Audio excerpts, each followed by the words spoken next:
जीवासाठी. मग ह्या अवतारामध्ये त्या अवतारामध्ये काय फरक आहे? त्याच्या दत्त महात्म्यामध्ये सांगितलेलं आहे किंवा अनेक ग्रंथामध्ये सांगितलं आहे. मी परमात्मा अच्युत. अच्युताचा अर्थ काय? अच्युत म्हणजे ज्याला नाश नाही, ते तुटली नाश नाही. मी परमात्मा अच्युत जीवासाठी झालो अवधूत. माझ्या कृपेची फिरुनिया सक्त जीवाशी शुभ्र करी तसे. परमात्मा अच्युत परमात्मा आहे, नाश नाही माझा. आणि जगामध्ये जे आलेले आहेत, आले आणि गेले, जन्मले आणि मेले. मग आपण मी जन्माला आलो आणि आपल्याला एका दिवशी मरायचं आहे. मग मरायचं आहे, मेला हो मेला. कसं मेला? या जीवाला मरण आहे का? आत्म्याला मरण आहे का? पण आपल्याला एक भेव बसलाय, माणूस मेला म्हणलं की भीतीदायक आहे. माणूस कधीही मरत नाही, जीव कधीही मरत नाही. जीव झाला पण या जीवाचं खरं नाव आपल्याला माहित नाही. मग जीवाचं खरं नाव माहीत होण्यासाठी आपल्याला गुरु करावा लागतो. आपण गुरु करत्या, पण जीवाचं खरं नाव माहीत आहे, गुरु महाराजांना सांगितलेलं बी आहे, पण आपण त्याचे ध्यान धरत नाही. ज्या दिवशी जीवाची ज्या महाराजांना आपल्याला सांगितले, आपल्याला नित्य नाम दिलेलं आहे, आपल्याला अविनाश नाम दिलेलं आहे. आपण सगळ्याचे मंत्र उघड आहेत, मला उघड मंत्र आहे. आपल्यालाच कानामध्ये का मंत्र देतात लोक? मंत्र माहीत जरी असेल तुम्हाला, तरी त्या गुरु महाराजांच्या मुखातून कानात मंत्र घ्यायचा असते. का? तर त्या परमेश्वराला नाश नाही. देवी दैवताचा होय नाश, अविनाश तो परम पुरुष. लीला घरी करीतो वास, संता घरी. तो संताच्या घरी संत होऊन आलेला आहे महाराज. देव कोण आहे आपण कधी पाहिला नाही, आणि देव कधी आपल्याला दिसलाही नाही. लोक दिसलंय म्हणतात, हे भ्रम आहे.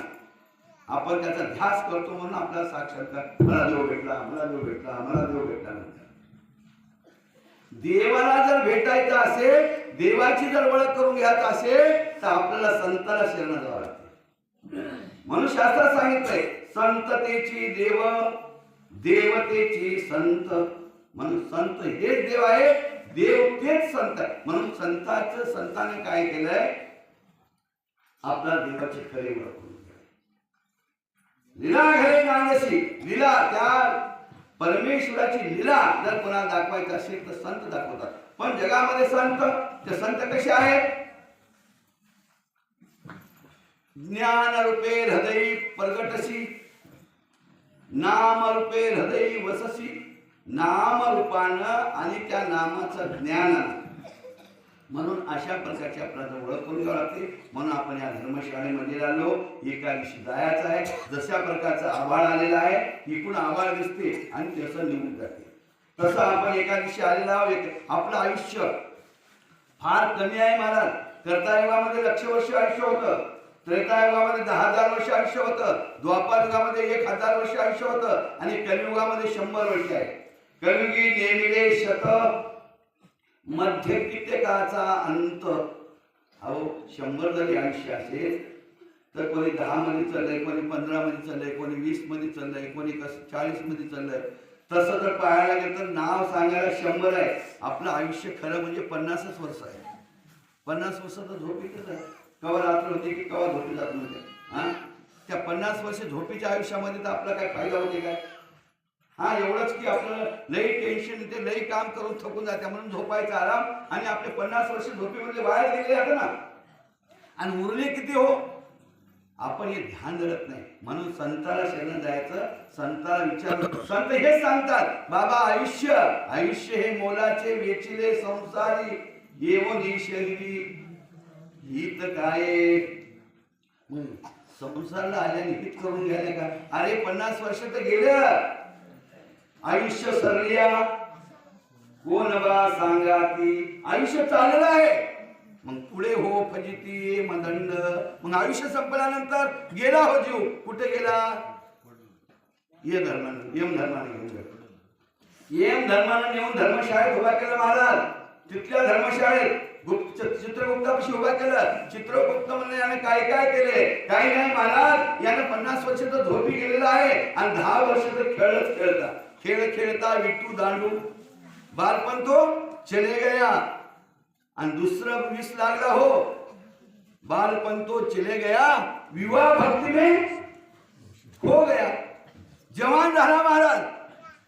अहो बालपण खेळण्यामध्ये गेलं, 10 वर्ष शिक्षणामध्ये गेलं आणि 10 वर्ष 20 वर्ष शिक्षण झालं. लग्न करावं का हो?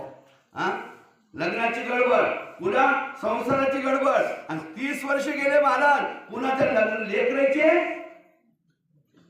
लग्न करायची गडबड.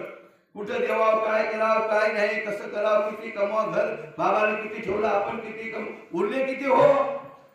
40 तर गेले. त्या 40 वर्षामधल्या 10 वर्ष उरले. 10 वर्षामध्ये तुम्ही अशा जर महापूजा म्हणा, कीर्तन म्हणा, प्रवचन म्हणा, असं जर ऐकून त्याच्यातला बोध घेऊन जर तुम्ही वागल्या, शब्द जे काय म्हणाले तुम्ही अमोल आहे बरं. आम्हाला म्हणायचं नाही तुम्ही हे काम म्हणायला म्हणायचं नाही. तुम्ही जे म्हणाले शब्द अमोल आहेत. अमोलचा अर्थ काय होय? त्या शब्दाचं मोल करता येत नाही, एवढे मोल आहे. परंतु ते शब्द जर तुम्ही ध्यानात घेतलं तर बघा, त्रेतायुगामध्ये काय होतं म्हणजे थोडक्यात मी तुम्हाला सार सांगणार. थोडं जर लक्षात जर तुमच्या आलं तर फार लवकर ध्यानातून, फार लवकर मोक्षात जाणार, फार लवकर मोक्ष होणार. हजारो दिवस कीर्तन ऐकलं तर काय होत नाही, शब्दाचे ध्यान ठेवावं लागते. सांगत्या वेळेला गोड वाटतं तर आपण सगळ्याला बरं वाटतं थोडंसं, पण शब्द विसरून जाते आपण. ते महाराज काय म्हणले किंवा आपल्या गुरु महाराजांनी काय नाम सांगलं. कर्तायुगामध्ये ज्ञान होतं, ध्यान ठेवा. कर्तायुगामध्ये ज्ञान होतं. त्रेतायुगामध्ये भक्ती होती. भक्ती कोण केली हो? आपल्याला भक्तीचा भाग माहित नव्हता मला.